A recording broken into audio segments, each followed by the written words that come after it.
बिस्मिल्लाहिर्रहमानिर्रहीम। अस्सलाम वालेकुम नाज़रीन मोहतरम, इससे पहले आप इस कहानी की 190 इकसास सुन चुके हैं।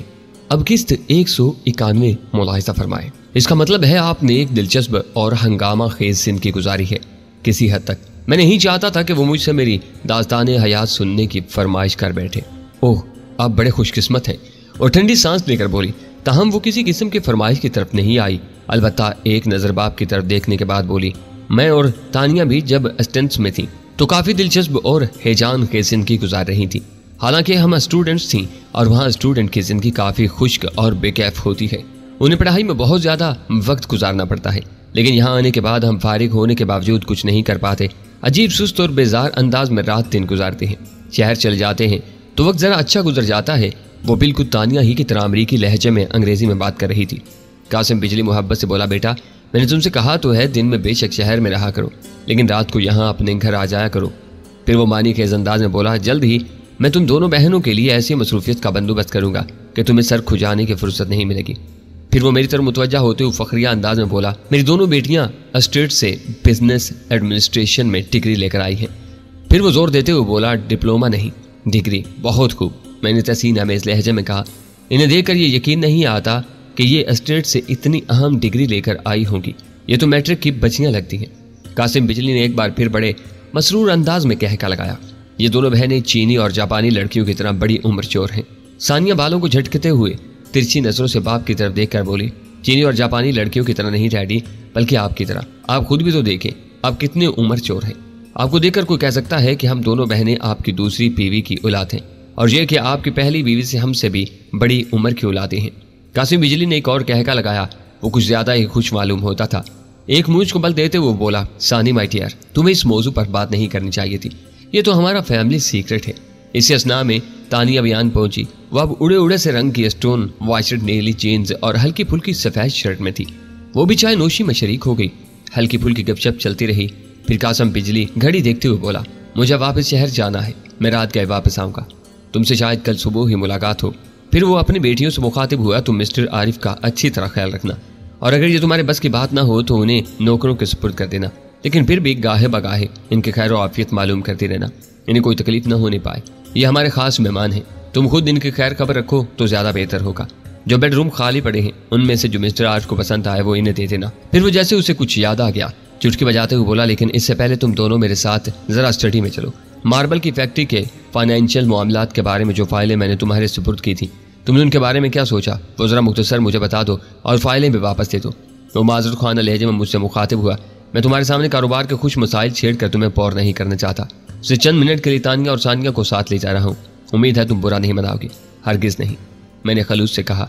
मैं दिल ही दिल में फारुल का शुक्रिया अदा कर रहा था जिसने मुझे RX3 की सूरत में गोया खुलचा सिम सिम की किस्म का कोई कोड वर्ड बता दिया था, जिससे मेरे लिए पुरतहिश मेजबानी के दरवाजे खुलते जा रहे थे और मेजबानी में दो खूबसूरत लड़कियों के सुपुर्द की जा रही थी। माना कि उनमें लड़कियत की जरा कमी थी, लेकिन बहरहाल वो लड़कियां थीं और खूबसूरत भी थीं। कुदरत मेरी जिंदगी में बड़ा तवाजुन रखती थी। जहाँ मेरा कदम कदम पर एक से बढ़कर एक मनहूस, मकरू और खतरनाक मर्ज से वास्ता पड़ता था, वहाँ खुश शक्ल, खुश अदा और किसी न किसी एतबार से मुनफरिद खवातीन से भी मेरी रस्म राह पैदा होती रहती थी। उन बाप बेटियों के जाते ही बटलर मेरे सर पर आन खड़ा हो गया। सर आपको कुछ और चाहिए? वो नहायत मोदबाना अंदाज में झिझकते हुए बोला। महज चाय के लिए इतना तकल्लुफ किया गया था कि तवीलो आरीज डाइनिंग टेबल भरी पड़ी थी। मैंने उन चीज़ों की तरफ इशारा करते हुए कहा, मुझे ये तो सब कुछ भी नहीं चाहिए, तुम कुछ और की बात कर रहे हो। सर आप कोई उर्दू, सिंधी, अंग्रेजी, मुल्की गैर मुल्की अखबार या रसाला पढ़ना पसंद करेंगे? मैंने उसे घूरा, लेकिन उसका चेहरा हर तासुर से आरी था। वो चेहरे मोहरे से मोटे दिमाग का आदमी मालूम होता था। नहीं, मैंने एक लम्हे की तवक्कुफ से कहा, इस वक्त मुझ पर बड़ा जहालत का दौरा पड़ा हुआ है, मैं कुछ पढ़ना नहीं चाहता। जैसे आपकी मर्जी सर। उसने कंधे उचकाए। मैंने सोचा शायद वक्त गुजारी के लिए उसने जुमला अधूरा छोड़ दिया और वहीं खड़ा रहा। शायद वो नहीं चाहता था कि मैं तनहा रहूं या मुझे तन्हाई का एहसास हो। उन दोनों बातों में खासा फर्क था। न जाने दोनों में से कौन सी बात दुरुस्त थी। तानिया और सानिया ने वापसी में खासी देर लगा दी, लेकिन जब वो वापस आई तो खासी खुश नजर आ रही थी। डैडी चले गए। उन्होंने गोया मुझे खुशखबरी सुनाई। उनके कमरे में कदम रखते ही बटलर रुखसत हो गया था। वो मेरे दाएं बाएं बैठ गई। दोनों के वजूद से एक जैसी महक उठ रही थी। कमबख्त शायद कलोन भी एक वक्त में एक ही तरह का इस्तेमाल करती थी। मिस्टर आरिफ, आपको इसकी इंग आती है? अचानक सानिया ने पूछा। आती तो है, मैंने उसकी तरफ देखते हुए कहा। लेकिन मैं माहिर होने का दावा नहीं कर सकता। माहिर तो इसमें इंसान प्रैक्टिस से ही होता है, सानिया बोली, और मुझे गर्दन घुमाकर उसकी तरफ देखना पड़ा। वो बड़े नपे-तुले और मखसूस से अंदाज में मुस्कुराई। बहरहाल हम आपको 2-3 गुर ऐसे बताएंगे कि आप चंद मिनट में ही खुद को जबरदस्त माहिर महसूस करेंगे। आइए बोर्ड की सैर और इसकी इंक के लिए चलते हैं। हम दोनों यहाँ के दिन से इतने बोर हो रहे हैं कि खुदकुशी को दिल चाह रहा है। फिर जैसे उसे कुछ ख्याल आया, उसने अजराहे इखलाक पूछा, अब थके हुए तो नहीं है? मुझे थकने की फुर्सत ही नहीं मिलती। मैं ठंडी सांस लेकर कहा। हम उठकर बाहर आ गए।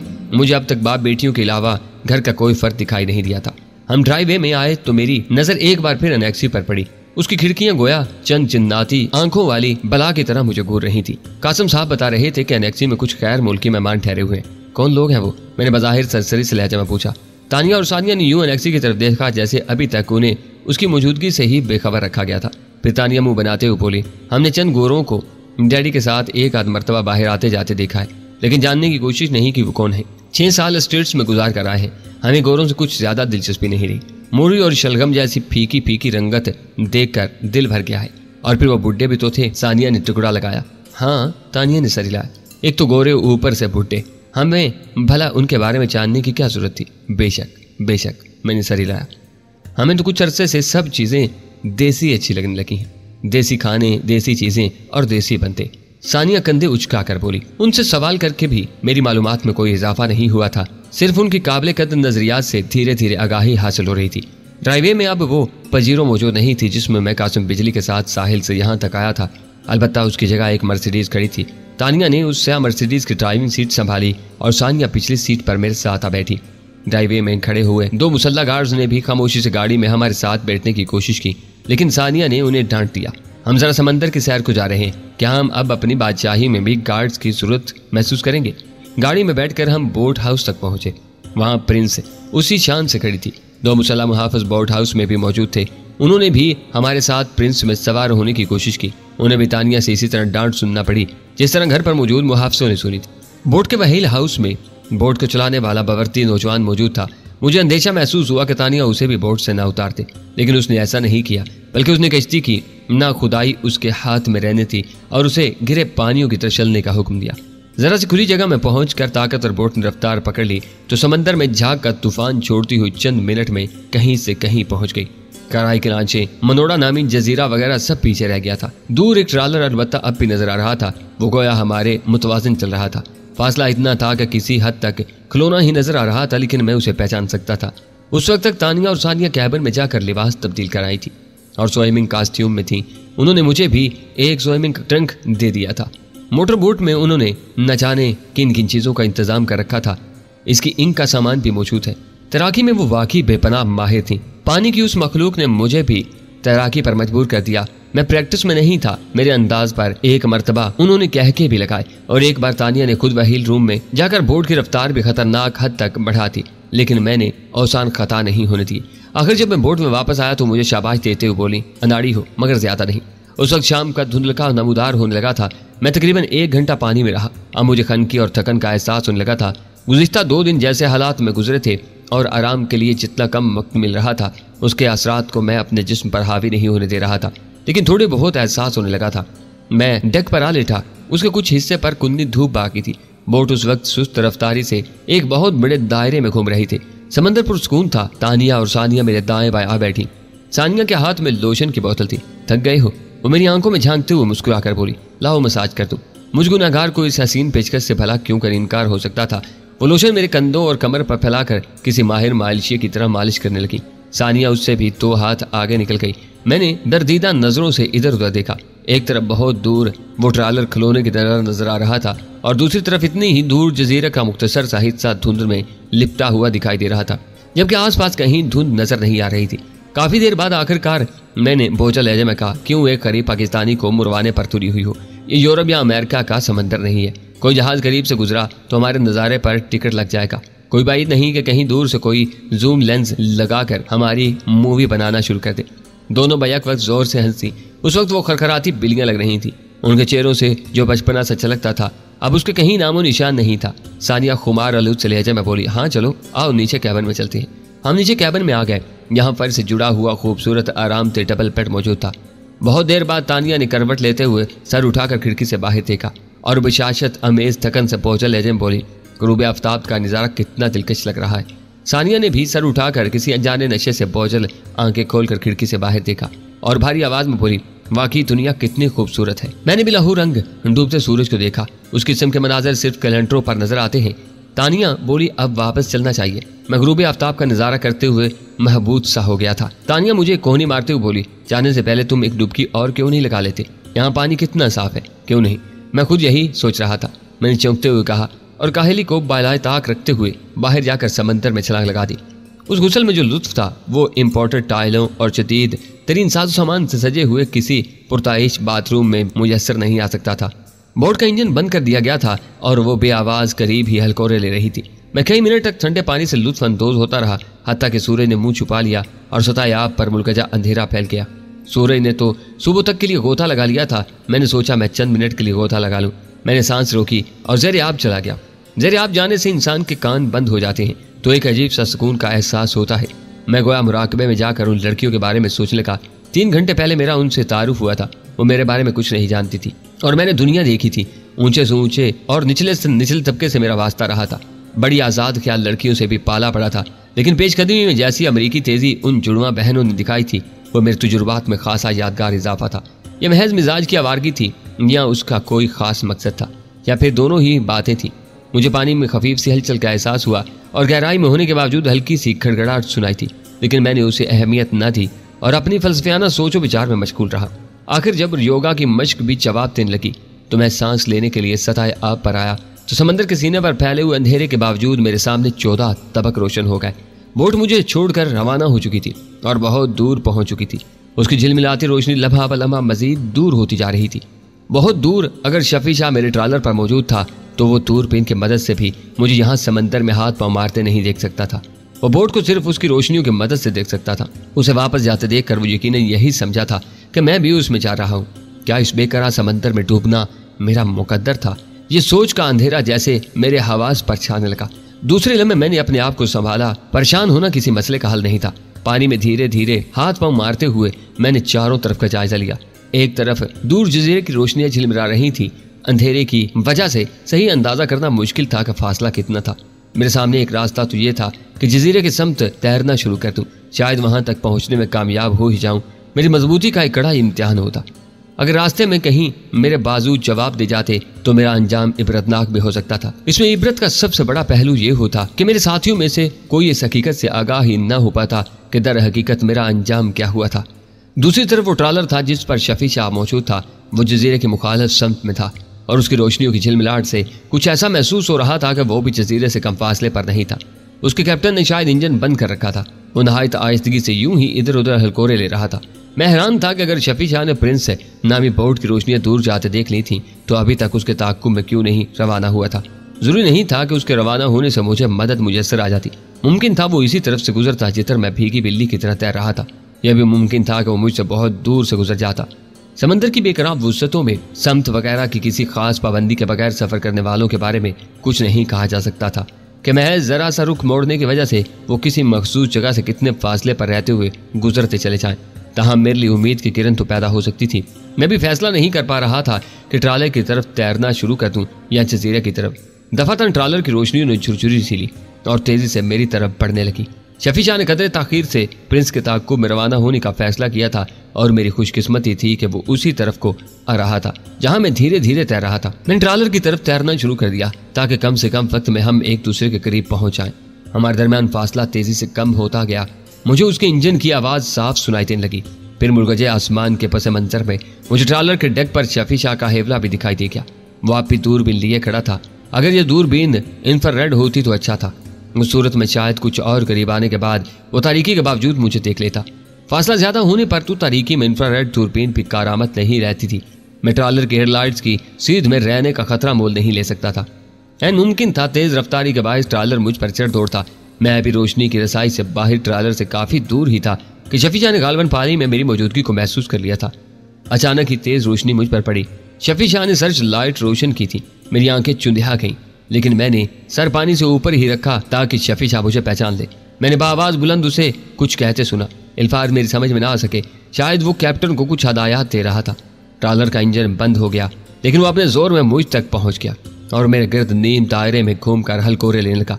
उसकी आमद की वजह से मेरे इर्द गिर्द पानी में भूचाल सा आ गया था, जो मुझे भी इधर उधर हचकोले दे रहा था। सर्च लाइट मेरे साथ साथ घूम रही थी। आखिरकार मैं हाथ पांव मारकर ट्रालर के करीब पहुंचने में कामयाब हो गया। शफी शाह ने रस्सी की सीढ़ी लटका दी और मैंने ट्रालर पर चढ़ते महसूस कर लिया था कि उस वक्त मेरा जिस्म सर्द था। हवा भी तेज खनक थी। मैं सर झुकाए खड़ा अपने जिस्म से नुचड़ने वाले पानी को देख रहा था, जिसका दायरा डेक पर फैलता जा रहा था। मैंने सर उठाया तो शफी शाह होठों पर खफीफ सी मुस्कुराहट लिए अजीब सी नजरों से मेरी तरफ देख रहा था। मैं उस वक्त अपने आप को ज़माने गार का वो इंसान महसूस कर रहा था जिसे इस दुनिया के बारे में कुछ खबर नहीं थी। खुदा का शुक्र है अब जख्मी नहीं है। शफी शाह गहरी संजीदगी से बोला, लेकिन आपका इस तरह समंदर में पाया जाना मेरी समझ में नहीं आया। तुमने वो मुहावरा तो सुना होगा, चपड़ी और दो। मैंने कपड़े निचोड़ते हुए पूछा। जी हाँ, सुना तो है। वो जरा हैरानी से बोला, बस कभी कभी चपड़ी और दो खाने वाले का यही अंजाम होता है। मैंने ठंडी सांस लेकर कहा।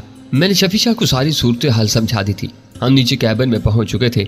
शफी शाह मेरी आंखों में झांकते हुए संजीदगी से बोला, यह महज चंचल अमीर जादियों की शरारत मालूम नहीं होती। मेरा ख्याल है ये आपको नहायत सफाई से नहायत गैर दानिशमंदाना अंदाज में कत्ल करने की कोशिश थी। दिलों के भेद अल्लाह जानता है। मैंने दरवेशाना अंदाज में आसमान की तरफ उंगली उठाकर कहा, बहरहाल अभी बात खत्म तो नहीं हुई। जो सवाल तुम्हारे जहन में उभरा है यह मेरे जहन में भी डंग मार रहा है। इस सवाल का जवाब लेने के लिए मुझे दोबारा उन नौजवान मुअज़्ज़ज़ ख़वातीन के पास जाना है। मेरे ये कहने से पहले ही ट्रालर प्रिंस के ताक़्क़ुब में रवाना हो चुका था, जिसकी रोशनियां जज़ीरे की रोशनियों के करीब पहुंचती दिखाई दे रही थी। एक लम्हे की खामोशी के बाद शफी शाह ने पूछा, बोट पर खतरे वाली कोई बात तो नहीं? उन छोटी छोटी लड़कियों से बड़ा खतरा उस बोट पर कोई नहीं है। वो मुझे जितना नुकसान पहुंचा सकती थी पहुंचा चुकी है। अब जरा जाकर उनसे दो बातें करनी है। मैंने कहा, क्या आप जजीरे पर भी दोबारा जाएंगे? उसने पूछा। मैं हालात देख कर फैसला करूंगा। मैंने जवाब दिया, जाना तो पड़ेगा। जजीरे पर मेरी आमद का जो मकसद था अभी तक उसके पूरे होने के दूर दूर तक कोई आसार नजर नहीं आए। अगर जजीरे पर आप अचानक किसी खतरे में फंस गए तो मेरी समझ में नहीं आ रहा कि हम किनारे पर रहते हुए क्या कर सकेंगे। मेरा ख्याल है हम लोगों को कासिम बिजली के मकान के आसपास ही मौजूद रहना चाहिए। वैसे तो वो मकान भी इतना बड़ा है कि 10-20 आदमी अंदर कत्ल हो जाएं तो बाहर वालों को कानो कान पता नहीं चलेगा। मैंने विंड स्क्रीन के पार जजीरे की रोशनियों की तरफ देखते हुए कहा, अंदर तो जो कुछ होगा उससे मुझे खुद ही निपटना पड़ेगा और जो खतरा दरपेश होगा उसका सामना करने पड़ेगा। तुम लोगों को तो मैंने महज दिल की तसल्ली के लिए बुलाया हुआ है कि अगर तुम भर वक्त कुछ न कर सको और मुझे कुछ हो जाए तो कम अज कम बाद में बदला तो ले सको और मुझसे जो काम अधूरा रह जाए उसे मुकम्मल कर सको। अगर आपको कुछ हो गया तो फिर सब काम बेमानी हो जाएंगे सर। शफी शाह दूर अंधेरे में किसी नामालूम चीज को घूरते हुए बोला, ऐसी कोई बात नहीं है मेरे दोस्त। मैंने एक बाजू से उसे अपने सीने से लगाकर भींचते हुए कहा, इंसान जिनसे मोहब्बत करता है वो समझता है कि वो लोग दुनिया में ना रहे तो दुनिया का निज़ाम दरहम भरम हो जाएगा, कायनात की गर्दिश थम जाएगी और ना जाने क्या कुछ हो जाएगा। लेकिन दर हकीकत कुछ भी नहीं होता। दुनिया का निज़ाम यूं ही चलता रहता है। किसी के जाने से कोई फर्क नहीं पड़ता। किसी घनी जंगल से एक पत्ता टूट कर गिर जाने से जंगल को कोई फर्क नहीं पड़ता। जो लोग ये समझते हैं कि उनके मरने से न जाने क्या हो जाएगा उनमें से बेशतर खुश फहमी में मुब्तला होते हैं।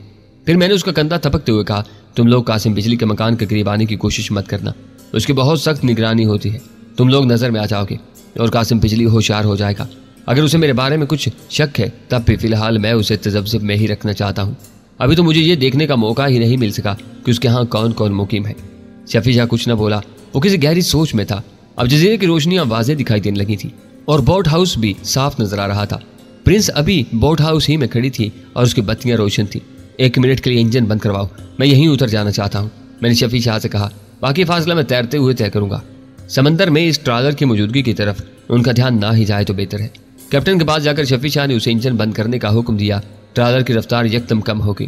चंद लम्हे बाद मैंने शफी शाह को खुदा हाफिज कहते हुए एक बार फिर पानी में छलांग लगा दिया और बोट हाउस की तरफ तैरने लगा। ट्रालर ने अपना रुख थोड़ा सा बदल लिया था।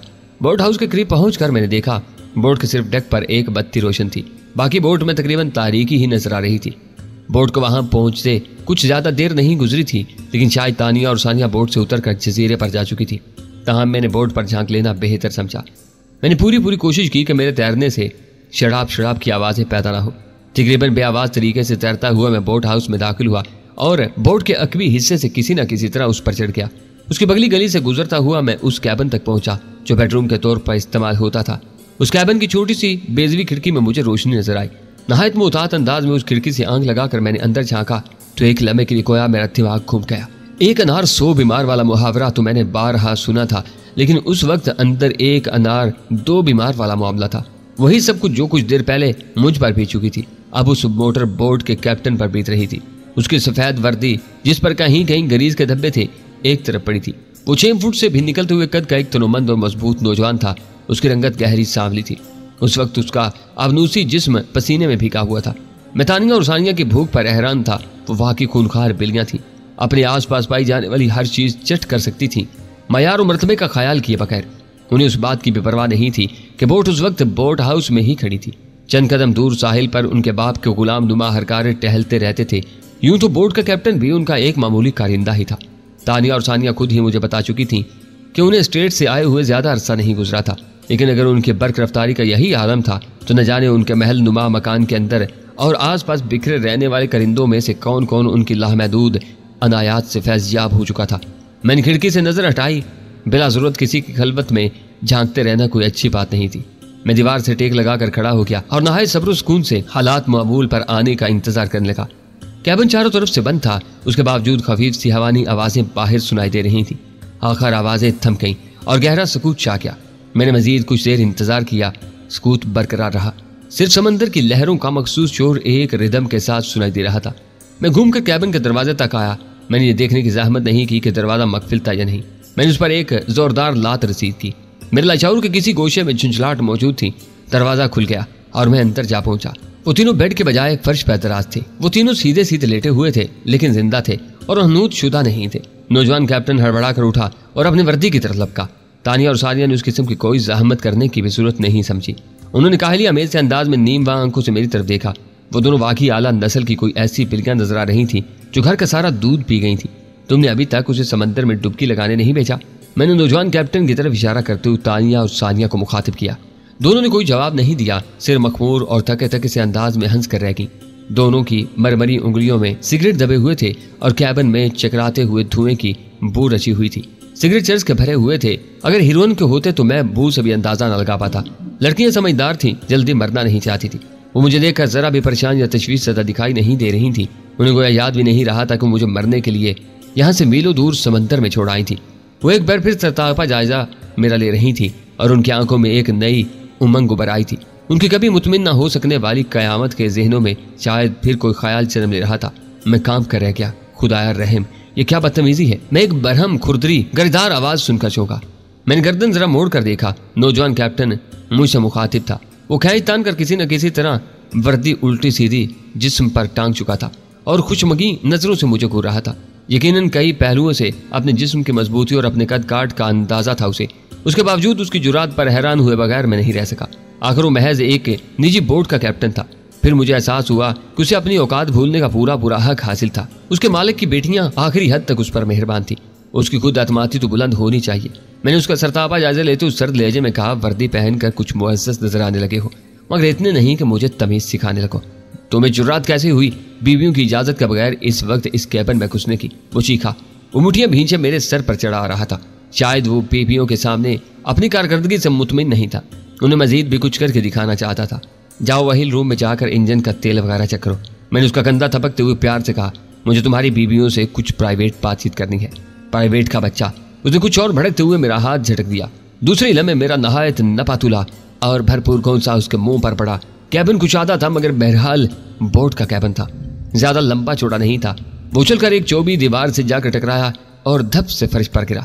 उसके जरा भी संभलने से पहले मैंने बिजली की तेजी से बढ़कर उसकी गर्दन पर पांव रख दिया। वो पूरी तरह तड़पा मचला। अपनी गर्दन से मेरा पांव हटाने के लिए दोहरा हो गया, लेकिन मसला ये था कि वो जितना जोर लगाता था उतना ही उसके नरखरे पर दबाव पड़ता गया। उसकी आंखें हल्कों से निकल आईं। आखिरकार उसने मेरी टांग छोड़ दी और बुरी तरह हाथ पांव मार लेगा। मेरे ख्याल में उसके लिए इतना ही काफी था। शायद उसे मालूम हो गया था कि ताकत किसे कहते थे। मैंने उसकी गर्दन पर दबाव जरा कम कर दिया कि कहीं वो मर ही न जाए। उस दौरान वो दोनों मर्दम खोर बिल्लियां उठ बैठी थीं और अजराह करम उन्होंने स्विमिंग कॉस्ट्यूम को शर्फ कबूलियत बख्शते हुए अपने जिस्मों पर सजा लिया था। वो अपने बाजू घुटनों के गिर्द हमाइल किए गोया साहिल की रेत पर बैठी थी और उनके सामने कोई मदारी दिलचस्प तमाशा पेश कर रहा था। उनकी उंगलियों में बदस्तूर सिगरेट सुलग रहे थे। आखिरकार तानिया मनमनाई, छोड़ दो बेचारे को, मर जाएगा, इसकी बूढ़ी माँ बद्दुआएं देगी। मैं तो छोड़ देता हूँ, मैंने उसकी गर्दन से पांव हटाते हुए कहा, लेकिन तुम दोनों के हाथों मारा गया तो इसकी होने वाली बेवा बद्दुआएं देगी। वो दोनों हम आहंग होकर हंसी। मैं जब कैबिन में दाखिल हुआ तो उनकी आंखें धुंधलाई हुई थी और ख्वाब ज़दा सी थी। लेकिन अब उनमें लम्हा बलम्हा चमक बढ़ती जा रही थी। कैप्टन उठ खड़ा हुआ। वो अब मुजमहल नजर आ रहा था। उसकी अकड़फू निकल गई थी। मेरे बारे में उसकी गलतफहमी दूर हो गई थी। सानिया ने एक शान बेनियाजी से हाथ हिलाते हुए उसे मुखातिब किया। असगर, जाओ तुम वही रूम में जाओ। आरिफ साहब आप भी हमारे मेहमान हैं, तुम्हें इनसे झगड़ा करने की जरूरत नहीं। असगर अपनी गर्दन मसलता कैबिन से रुखसत हो गया। अच्छा हुआ सानिया ने मेरा नाम ले लिया, जो दर हकीकत मेरा नाम नहीं था। मैं तो भूल ही गया था कि उस वक्त मेरा नाम आरिफ था। दोनों बहनें उठकर मेरे दाएं बाएं आन खड़ी हुई। दोनों ने मेरा एक एक बाजू थाम लिया। उनके हाथ बुरी तरह तप रहे थे। उनका मुख्तसर वजूद में वाकई कभी सर्द न होने वाली आतिश फशा मुकीद थे। तानिया ने मुझे बेड पर बैठने का इशारा किया। मैं उस बकरे की तरह अकड़े अकड़े से अंदाज में बेड के किनारे बैठ गया, जो किसी भी लम्हे रस्सी तुड़वा कर भाग जाने के लिए तैयार था। सानिया नशीली से नजरों से मेरी तरफ देखते हुए बड़े मीठे लहजे में बोले, मिस्टर आरिफ आप यहाँ तक कैसे पहुंचे? उड़कर, मैंने मासूमियत से जवाब दिया। मैं वहाँ गहरे पानी में डूब रहा था और मदद के लिए चिल्ला रहा था। अचानक एक परी वहाँ पहुंची। वो तुम दोनों से ज्यादा खूबसूरत थी, लेकिन काफी बैकवर्ड किस्म की परी थी।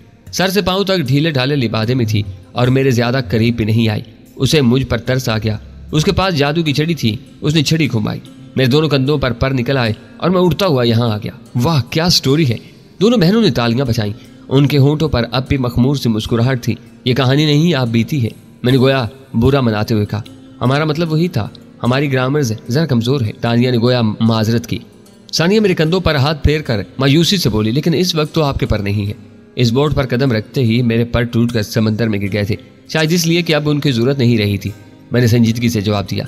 परी तो मेरी दुम भी उगाने पर तुली हुई थी, लेकिन मैंने उसे मना कर दिया कि उसकी जरूरत नहीं, दुम के बगैर तो काम चल जाता है। बेशक बेशक, तानिया ने मुदबिराना से अंदाज में जवाब दिया। एक लम्हे अजीब सी खामोशी रही। फिर सानिया गहरी सांस लेकर बोली, मिस्टर आरिफ मजाक तो हो चुका और वो हमें अच्छा भी लगा, लेकिन अब संजीदगी से सच से बताइए आप यहाँ तक कैसे पहुंचे? जाहिर है तैर कर पहुंचा हूँ, और किस तरह पहुंच सकता था? मैंने गोया चल कर जवाब दिया। वहां समंदर में तो दूर दूर तक किसी कश्ती वगैरह का नामो निशान मौजूद नहीं था। मैं बेबसी से अपने आप को डूबने के लिए तो छोड़ नहीं सकता था। मैंने तैरना शुरू कर दिया और आखिरकार यहाँ पहुंच गया।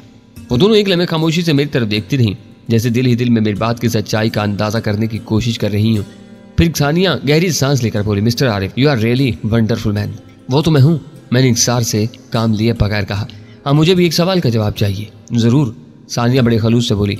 तुम दोनों ने मुझे डबोकर मारने की कोशिश क्यों की थी? क्या मैं तुम्हारी बोट के इस बांगड़ू किस्म के कैप्टन से भी क्या गुजरा था? मैंने बारी बारी उन्हें घूरते हुए पूछा। हरगिज नहीं आरिफ डार्लिंग, सानिया बड़े प्यार से बोली। तुम तो असगर से कहीं ज्यादा शानदार आदमी हो। तुम्हारा और उसका क्या मुकाबला? वो तो सिर्फ आड़े वक्त का सहारा है, और तुम पर आड़ा वक्त गालबन बड़ी जल्दी जल्दी आता रहता है। दोनों बहनों ने एक दूसरे की तरफ देखा और मुस्कुरा कर कंधे उचका कर रह गई। मैंने अपने लहजे में जरा सर्द महरी लाने की कोशिश करते हुए कहा, मेरा सवाल अभी तक जवाब का मुंतजिर है। तुम दोनों ने मुझे हलाक करने की कोशिश क्यों की थी? दोनों बहनों की आंखें फैल गईं। सानिया हैरत से बोली, क्या आप वाकई संजीदगी से ये सवाल कर रहे हैं? मैं तो समझी आप मजाक में पूछ रहे हैं। हमें भला आपको हलाक करने की क्या जरूरत थी? आप तो हमारे मुअज़्ज़ज़ और मोहतरम मेहमान हैं। ख़ुसूसन जिस वक्त हमने आपको पानी में छोड़ा, उस वक्त तक तो आप हमें बहुत अजीज हो चुके थे। क्या आप अपनी अजीज हस्तियों को हमेशा शार्क मछलियों वगैरह के सुपुर्द कर दिया करती हैं? मैंने मुलायमा से पूछा। ऐसी कोई बात नहीं है मिस्टर आरिफ, आपको वाकई गलतफहमी हुई है। इस बार तर्जुमानी के फ़राइज़ सानिया ने अंजाम दिए थे। हमने आपको डुबोने के लिए वहाँ नहीं छोड़ा था। हमें मालूम था आप डूबने वाली चीज़ नहीं है। हम आपकी मजबूती को आजमा चुके हैं और ये आप देखना चाहते थे कि आप तैर कर यहाँ तक पहुँच सकते हैं या नहीं। हमें 90% यकीन था कि आप पहुँच सकते हैं, सिर्फ 10% शक था। अब आप पहुँच गए हैं तो 10% शक भी दूर हो गया है। तो क्या आप मुझे कोई अवार्ड वगैरह मिलेगा? मैंने चुभते हुए लहजे में पूछा। हम दोनों क्या किसी अवार्ड से कम हैं आरिफ साहब? उन्होंने एक दूसरे की तरफ इशारा किया। ये दोनों अवार्ड तो मैं हासिल कर चुका हूँ। बाज़ अवार्ड जितनी मरतबा भी मिले कम होते हैं। क्या आप अभी इस ख्याल से मुत्तफिक नहीं हुए आरिफ साहब? तानिया ने लुकमा दिया और तिरछी नजरों से मेरी तरफ देखा। इन अवार्ड्स की क्या वुक्कत हो सकती है जिनसे घर के नौकर भी खिलौनों की तरह खेलते फिरते हैं? मैंने कहा। पहली मरतबा मैंने दोनों बहनों के चेहरों पर एक अजीब सा तगय्युर आते देखा। फिर सानिया कंधे उचकाते हुए बोली, हम दोनों बहनें तबकाती इम्तियाज की कायल नहीं हैं। दिल जिस पर आ गया सो आ गया। ये दिल आना नहीं, कुछ और है। चलिए कुछ और सही, उसे कोई फर्क नहीं पड़ता। सानिया बोली, दरअसल आप दोनों अजमत किरदार की उस बुलंदियों पर फायज हो चुकी हैं कि अब आपके लिए किसी भी बात से कोई फर्क नहीं पड़ता। फिर एक लम्हे के तवक्कुफ से मैंने पूछा, अगर आपके वालिद साहब को पता चल जाए कि आपकी बोट का कैप्टन आपके लुत्फ़ करम और अनायात से किस हद तक मुस्तफीद हो रहा है तो उनका रद्द अमल क्या होगा? कोई खास नहीं, तानिया बेपरवाही से बोले। वो कहेंगे कोई बात नहीं, बच्चियां हैं, यही तो इनके खेलने खाने के दिन हैं। नौजवानी में ऐसा ही होता है। खुले बागों में परवान चढ़ने वाले दरख्तों को हवा तो लगती ही है। वो कुछ इस किस्म की बातें करेंगे। फिर ये जिक्र छेड़ने वाले से पूछेंगे कि उसे उनकी बेटियों की टो में रहने की क्या जरूरत पेश आ गई थी। और यकीन मानिए आरिफ साहब, वो इस बात का बहुत ही ज्यादा बुरा मनाते हैं कि कोई उनकी या उनके घर के किसी फर्द की टो में रहे। इस जजीरे के आसपास पाई जाने वाली बेशुमार मछलियां इन लोगों के गोश्त पर पली हैं जिन्हें टो में रहने की बुरी बीमारी लाहक थी।